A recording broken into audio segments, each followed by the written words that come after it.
Go. All right, so after we've read through the whole text, I would probably bring everybody back together and we would talk about what we've learned, clear up some misconceptions, talk about some of our questioning, and add that to our KWL chart. So that's a simplified version for elementary classrooms. Like I said, if I'm using a specific strategy, like I want to talk about main idea and important details, I would use these. But for the most part, I would just use one. So for upper grades, probably 4th through 8th, your text might look a little bit more like this, where the students are a lot more engaged and a lot more accountable for their understanding. I've got some where I've stopped and had them make some connections, ask some questions out to the side, and you can even incorporate some symbols like question marks or exclamation marks for aha moments.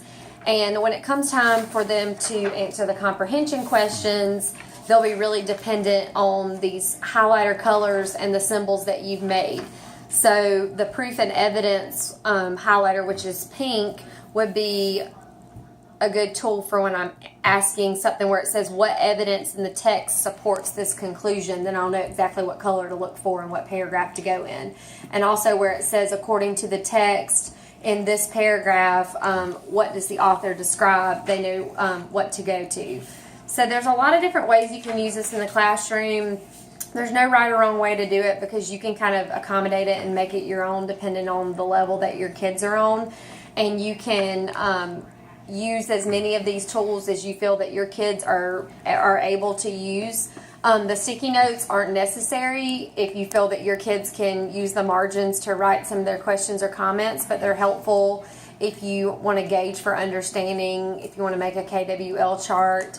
And there's a lot of ways that you can assess this as well. You can pull kids in a small group that you see maybe don't have a lot of things circled. You can assume that those kids are your higher level readers, or maybe they weren't really as engaged as you would want them to be.